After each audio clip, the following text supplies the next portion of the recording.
भी ब्रज गोपियां हैं, ब्रज गोपांगनाएं हैं, इन समस्त गोपियों के साथ में बड़ी सुंदर पावन लीला की है महाराज के लिए। गोपियों के हृदय की भावना को समझ करके भगवान ने इन गोपियों के साथ जो लीला की, बड़ी अद्भुत लीला है। परंतु महाराज ये जो लीला है ना महाराज की, रास पंचाध्यायी, ये श्रीमद् भागवत के प्राण हैं, पंच प्राण हैं। बड़ा ही सुंदर प्रसंग है श्री रास लीला का, महारास लीला का, जो गोपियों के साथ में भगवान ने लीला की। परंतु कहते हैं कि महारास की लीला को सुनने से पूर्व श्रोता के अंदर में भक्ति का होना बहुत जरूरी है। ये बड़ी ही अद्भुत लीला है भगवान की, परंतु इसको समझने के लिए, इस लीला को समझने के लिए प्रेम का होना हृदय में बहुत जरूरी है, भाव का होना बहुत जरूरी है, भक्ति का होना बहुत जरूरी है। क्योंकि भगवान की इस लीला को सिर्फ प्रेमी ही समझ सकता है, कोई रसिक ही समझ सकता है, सब नहीं समझ सकते। तो कहते हैं कि इस लीला में अगर प्रवेश करना हो तो जीव के पास में कुछ चीजें होना अनिवार्य है। प्रथम सुमिरि भागवत भक्त भगवत वाणी, द्वितीय आराधे भक्ति व्यास नवभांति बखानी, तृतीय करे गुरु समुझ दक्ष सर्वज्ञ रसीलो, चौथे हुए विरक्त बसे बनराज बसीलो, पांचे भूले देहि सुध तब छठे भावना रास की, साते पावे रीत रस श्री स्वामी हरिदास की। प्रथम सुमिर भागवत, पहले तो कहते हैं ना प्रथम भगति संतन कर संगा, दूसर भगति मम कथा प्रसंग। जब हम संतों के साथ बैठते, संतों के पास जाते हैं तो भगवान के बारे में हमको जानकारी होती है, हमको पता चलता है कि परमात्मा है कौन। भक्त और भगवान की चर्चाओं को सुनने को मिलता है। तो महाराज कहते हैं कि प्रथम सुमिर भागवत और भक्त भगवत वाणी, संतों की वाणी को श्रवण करना चाहिए। द्वितीय आराधे भक्ति, उसके जीवन में भक्ति का होना बहुत जरूरी है ना। नौदा भक्ति, अगर उसके अंदर भक्ति है तभी वो भगवान की लीला को समझ पाएगा, प्रेम है तभी समझ पाएगा। जिसके अंदर प्रेम नहीं होगा वो प्रेम की बात समझेगा ही नहीं, वो तो ज्ञान की चर्चा करने वाला प्रेम नहीं समझ सकता है। या कोई मूर्ख हो, उसको प्रेम की बात करने लगो तो प्रेम की परिभाषा को समझेगा ही नहीं, है ना। प्रेम होता क्या है, भक्ति होती क्या है, वो तो व्यर्थ की बातें करेगा।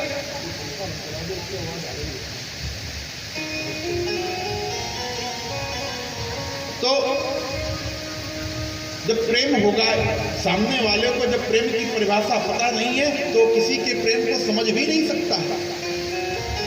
इसलिए भक्ति का और प्रेम का होना अनिवार्य है,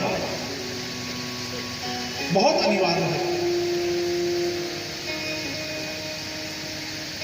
और तीसरी बात कहते हैं गुरु सुंदर होना चाहिए, बढ़िया गुरु करना चाहिए। गुरु कैसा हो, प्रेमी हो,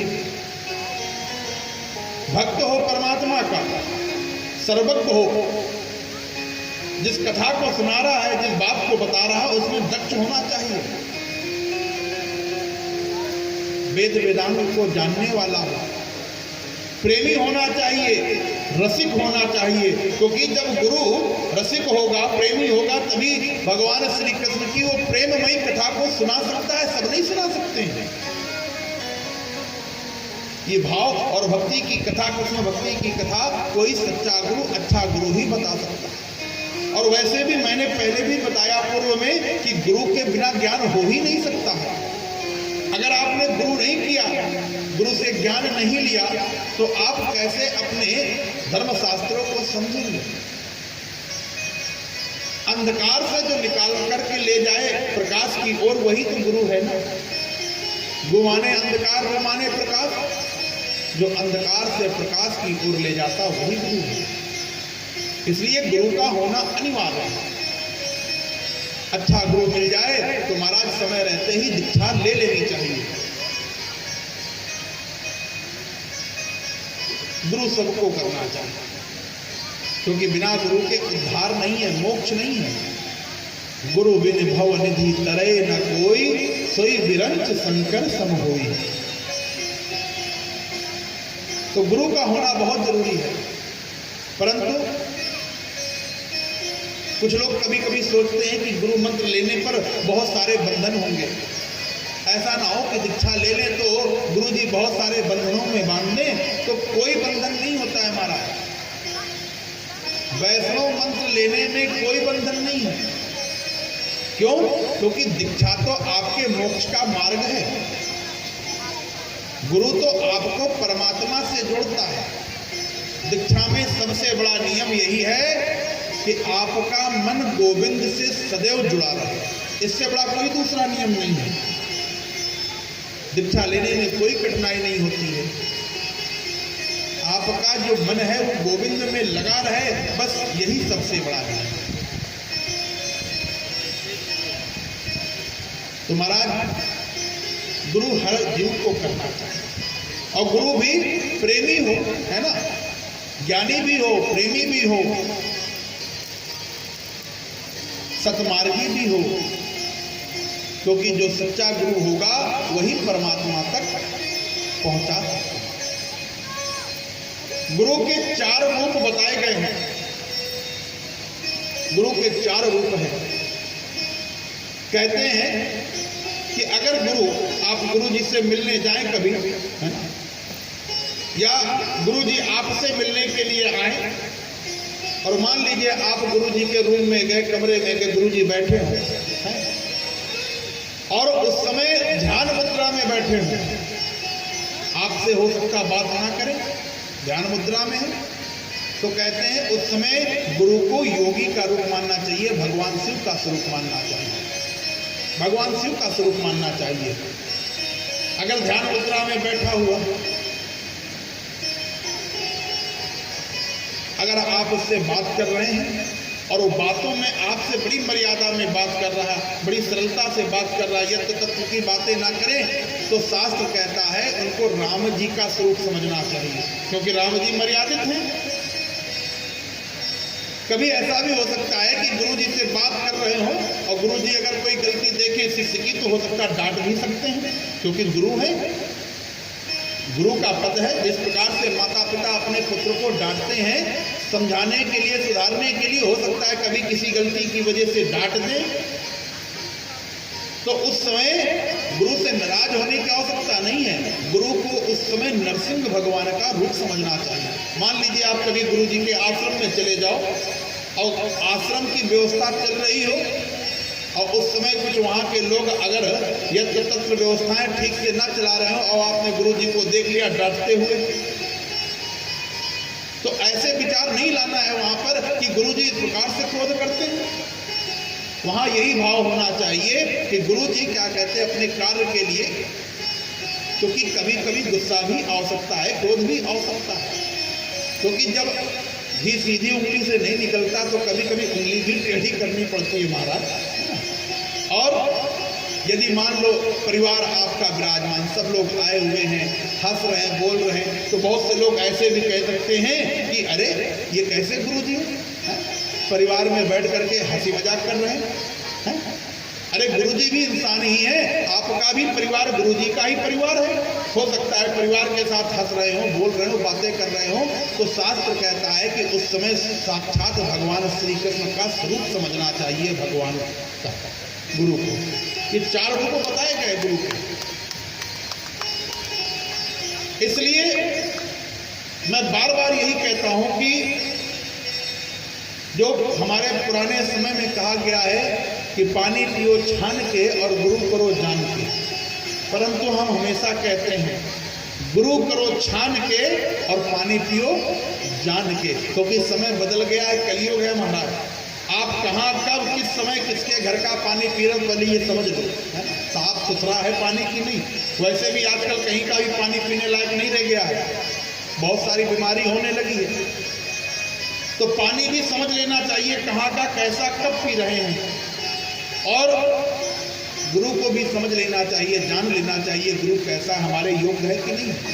और अगर जब लग जाए कि हमारे योग्य गुरु है तो महाराज समय को व्यर्थ गंवाना नहीं चाहिए, तत्काल उसकी शरण में जा करके और बस तुरंत राम मंत्र, कृष्ण मंत्र, जो भी वैष्णव मंत्र है महाराज लेकर के और भगवान की भक्ति शुरू कर देना चाहिए, क्योंकि जब जागो तब सवेरा।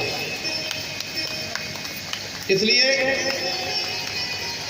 गुरु रसिक भी होना चाहिए, प्रेमी भी होना चाहिए, क्योंकि भगवान श्री कृष्ण की जो कथा है ना महाराज, ये प्रेममयी कथा है। तो उसी कथा में प्रवेश किया है श्री सुखदेव जी भगवान ने। ये महाराज का बड़ा ही सुंदर प्रसंग है। कहते हैं ऐसा मन में भाव आना चाहिए इस महाराज में प्रवेश करने के लिए हमारा भी जीवन उन गोपियों की भांति श्री धाम वृंदावन में गुजर जाएगा, है ना? हम भी वृंदावन वास मिले, हमें भी वृंदावन का वास मिले, क्योंकि ये बड़े भाग्य की बात है महाराज कि वृंदावन में आपको रहने को मिल जाए। आप समझो ये बड़े सौभाग्य की बात है। देवता लोग तरसते हैं श्री धाम वृंदावन में जन्म लेने के लिए, वास करने को, है ना? इसलिए निवेदन करो हमेशा भगवान से कि इस जन्म में तो नहीं, लेकिन अगर अगला जन्म प्रभु दो तो आप अपने घर, अपने धाम में, वृंदावन में वास दो हमें। और अगर उसी जन्म में संयोग बन जाए तो श्री धाम वृंदावन पहुंच करके श्री राधा रानी और बिहारी जी के शरणागति को ग्रहण करना चाहिए। साल में एक बार तो श्री धाम वृंदावन हर जीव को आना चाहिए। जो नहीं आया है वो एक बार आकर के हमारे यहाँ श्री धाम वृंदावन महाराज दर्शन करो बिहारी जी के। एक बार अगर आप बिहारी जी से मिल लोगे, दर्शन कर लोगे महाराज, फिर संसार आपको अच्छा नहीं लगेगा। संसार में रह करके, क्योंकि संसार का बंधन है, तो संसार में रह करके भी मन आपका सदैव श्रीधाम वृंदावन के लिए भागेगा। हमारे कितने ही भक्त हैं जो देश विदेश आदि में रहते हैं, दूर दूर रहते हैं, परंतु महाराज हर 2-3 महीने में सिर्फ बिहारी जी के दर्शन के लिए कामकाज रोक करके भागे चले आते हैं। दिल्ली आगरा के कितने ऐसे भक्त हैं, आप देखो हर सप्ताह इतनी भीड़ होती है श्रीधाम वृंदावन में, इतनी भीड़ होती है कि कुछ कहा नहीं जा सकता। क्योंकि एक बार जिसकी नजर बिहारी जी से टकरा जाए उसका दिल उसके पास रहता नहीं है। एक बार एक विदेश का व्यक्ति भारत आया, भारत में आकर के उसने भारत के एक पुजारी से पूछा कि हमें आपके देवता के दर्शन करने, आप हमें अपने देवता के दर्शन कराइए। वो पुजारी ले जाकर के अयोध्या धाम में कनक बिहारी जी के सामने उस विदेश के व्यक्ति को खड़ा किया और कहा कि ये हमारे प्रभु राम हैं, राघवेंद्र सरकार है, ये भगवान है। तो थोड़ी देर देखता रहा वो विदेश का व्यक्ति, है ना, देखते देखते कहा नहीं ये भगवान नहीं हो सकते हैं। क्यों भगवान नहीं हो सकते? अरे इनके हाथ में धनुष बाण है, ये तो कोई राजकुमार से दिख रहे हैं। ऐसा प्रतीत होता है कि राजकुमार अभी वन में निकल जाएंगे शिकार करने के लिए, ये भगवान जैसे मोह दिखे ना है। पुजारी ने कहा कोई बात नहीं, चलो भोले बाबा के पास पहुंच गए। कैलाश पर्वत पर ले जाकर के कहा कि ये भोले बाबा हैं, हमारे भगवान हैं, कैलाशपति हैं, अवघड़दानी हैं। थोड़ी देर बाद देखने के बाद कहा नहीं ये भगवान कैसे हो सकते, ये तो बिल्कुल अवघड़ की तरह दिख रहे हैं, ये तो कोई अवघड़ बाबा जैसे दिख रहे हैं, बागंबर पहने हुए और भस्म लगाए हुए और सर्पों की माला डाले हुए, ये भगवान नहीं हो सकते। अब ये बड़ा परेशान पुजारी कि क्या करें, तो विंध्याचल ले जा करके खड़ा कर दिया कि हमारी माता जी हैं, दुर्गा जी हैं। फिर इसने वही बात कही है, कैसे माता जी हो सकती, माता का स्वरूप तो बड़ा सरल है ना, तर्क वितर्क के लोग हैं, ये माता जी हो ही नहीं सकती, देवी कैसे हो सकती है। अरे इनके हाथ में खड्ग है, तलवार है, चक्र है, धनुष लिए हुए हैं, मानो जैसे अभी किसी को मारने के लिए बस तत्पर है। अब इसको कुछ समझ में नहीं आया, पुजारी कहाँ ले जाएं, क्या समझाएं, कैसे बताएं कि भगवान कौन है, कहाँ है। तो ले जा करके बिहारी जी के दरबार में खड़ा कर दिया, कन्हैया के दरबार में खड़ा कर दिया, और बिहारी जी के प्रांगण में ले जा करके उस विदेशी व्यक्ति को खड़ा करने के बाद में पुजारी ने कुछ बताया नहीं कि कौन है, क्या है, कैसे हैं। अब थोड़ी देर तक तो ये देखता रहा, देखते देखते महाराज बिल्कुल पागलों की भांति चिल्ला पड़ा कि भैया, अरे पुजारी, अगर तुम्हारे भारत में कोई देवता है तो यही है बांके बिहारी, क्योंकि ना इसको तीर की जरूरत है, ना तलवार की जरूरत है, ये तो अपनी निगाहों से ही लोगों को मार रहा है, अपनी निगाहों से ही लोगों के दिल का चैन छीन लेता है। महाराज, जो एक बार हमारे श्री धाम वृंदावन में आ जाए उसका दिल उसके पास नहीं रहता। महाराज, वो पागलों की भांति दौड़ता है, घूमता है ना, परंतु एक बार आकर के तो देखो, घर बैठने से नहीं, कभी कभी निकला भी करो, है ना, तीर्थ स्थान भी जाया करो। जिंदगी में रोटी तो डेली बनाओगे, नौकरी तो डेली करोगे, लेकिन भगवान से मिलने के लिए कभी कभी जब तुम चलोगे तो भगवान भी तुम्हारे घर जरूर आएगा, है ना। नहीं तो जिंदगी जब तक रहेगी, फुर्सत ना होगी काम से, कुछ समय ऐसा निकालो, प्रेम कर लो घनश्याम से। तो एक बार श्रीधाम वृंदावन आ जाओगे, मैं दावे से कहता हूं, फिर आपका दिल और दिमाग वो वही छूट जाएगा। जानते हैं फिर आप क्या कहोगे और क्या कहते हुए गाते हुए पागलों की भांति घूमोगे कि लूट कर ले गया दिल जिगर, लूट कर ले गया दिल जिगर। कौन ले गया? सांवरा जादूगर, सांवरा जादूगर, सांवरा जादूगर, सांवरा जादूगर, सांवरा जादूगर। लूट के ले गया दिल जिगर, लूट के ले गया दिल जिगर। सांवरा जादूगर, सांवरा जादूगर, सांवरा जादूगर, सांवरा जादूगर। सांवरा मेरा सांवरा, सांवरा मेरा सांवरा, हो सांवरा मेरा सांवरा, सांवरा मेरा सांवरा, हो सांवरा मेरा सांवरा, सांवरा मेरा सांवरा, हो सांवरा मेरा सांवरा, सांवरा मेरा सांवरा। लूट के ले गया दिल जिगर, लूट के ले गया दिल जिगर। सांवरा जादूगर, सांवरा जादूगर, सांवरा जादूगर। हरि बोल, जय सतारी सेवा करता है।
जब आप सत्संग कथा भागवत आदि में जाओगे तभी तो भगवान को जानोगे।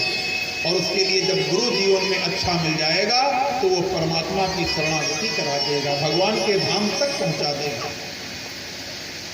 सोते जागते बैठते खाते पीते खेलते कूदते हर स्थिति में परिस्थिति में गोविंद का नाम उच्चारण होता रहे, यही जीवन का सार है। अगर सतमार्ग पे चल रहे हैं और परिवार के लोग अगर उस सतमार्ग से भगवान के मार्ग से दूर करना चाहते हैं तो शास्त्र कहता है कि जाके प्रिय न राम वैदेही तजियई तात यद्यपि परम स्नेही। कितना भी प्रेमी क्यों ना है परिवार का, माता पिता भाई बंधु, अगर आपको वो भगवान के मार्ग पे जाने से रोके तो तजियई तात यद्यपि परम स्नेही, कितना भी क्यों ना सगा हो उसका साथ छोड़ देना चाहिए। क्योंकि धर्म से बढ़कर परमात्मा से बढ़कर कोई नहीं है। संसार के ये जितने भी रिश्ते नाते हैं वो सिर्फ कुछ दिन के लिए हैं, सब स्वार्थ भरे हैं। ये तो छोड़ करके चले जाएंगे, फिर उसके बाद आप इसका सहारा पकड़ोगे। इस भव सागर में अगर डूबना नहीं चाहते हो तो गोविंद के सिवा कोई दूसरा रास्ता नहीं है। इसलिए जितना जल्दी हो सके जीव को चाहिए सच्चा गुरु बना करके और गोविंद को प्राप्त करें, यही हमारा लक्ष्य है। अगर ये आवागमन का कुचक्र छोड़ना चाहते हो, पुनरपि जन्मम पुनरपि मरणम पुनरपि जननी जठरे सहनम, इससे बचना चाहते हो तो गोविंद को याद करते रहो, परमात्मा को याद करते रहो। तो आज कहते हैं ये जो ब्रज की गोपियां हैं ये भगवान को बड़ा स्नेह करती हैं, बड़ा प्रेम करती हैं। भगवान ने इन ब्रज गोपियों को आश्वासन दिया था, आने वाली शरद पूर्णिमा की रात्रि मैं आप सभी के साथ में महाराज की लीला करूंगा। ये समस्त गोपियां आज उसी लीला के लिए इंतजार कर रही हैं। सज्जनों, ये गोपियां कोई साधारण नहीं है। इन गोपियों के बारे में 2 मिनट चिंतन करिए, ये गोपियां हैं कौन? ये कोई साधारण नहीं है गोपियां।